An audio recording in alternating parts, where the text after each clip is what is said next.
Au bout de cette route, à plus d'1 heure de voiture de Tianjin, la ville de Teda se dévoile. Une ville créée de toutes pièces en plein milieu des marais salants. Depuis 2007, des résidences, des centres commerciaux sortent de terre dans cette première écocité chinoise. Un ovni, alors que la Chine compte 16 des villes les plus polluées de la planète. Chaque ville chinoise s'étend de plus en plus et se construit, que ce soit en termes d'habitants ou de croissance économique. On a besoin de beaucoup plus de terrain. Or, en même temps, la population est nombreuse et les ressources sont plus faibles.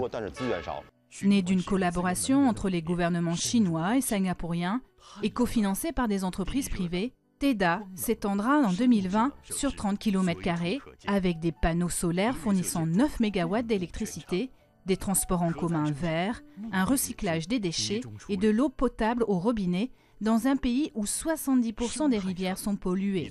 Et le moindre geste quotidien reflète cet esprit vert. Voici donc le collecteur de déchets sous vide. Le service de gestion des immeubles trie les déchets en amont, puis les apporte dans ces machines, qui vont ensuite acheminer par des tuyaux souterrains les ordures vers la centrale de traitement. Une écocité ambitieuse qui devrait coûter dans les 30 milliards d'euros et abriter à terme 350 000 habitants. Pour l'instant, Teda ne compte que 60 familles. La ville n'a pas encore d'école ou d'hôpital, mais cela ne décourage pas les pionniers de l'écocité. Xie Kai s'est installé ici il y a 4 mois avec sa femme et son bébé. À Teda, le prix du mètre carré est quasiment le même qu'à Tianjin, 1 500 €. Et comme Xie Kai a participé à la construction de la ville, il a pu acheter son appartement à un prix préférentiel. Mais l'écologie n'est pas sa priorité. L'éducation et le transport sont 2 points forts ici. On est près de Pékin qui est à 100 km seulement. Et puis Tianjin est une grande ville autonome administrative où il y a une bonne offre en matière d'éducation. Je ne suis pas venu ici seulement parce que c'est une écocité.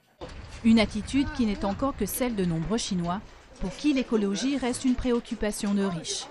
Mais face à la pollution qui empoisonne la Chine, les écocités réussiront peut-être à s'imposer comme les villes de l'avenir.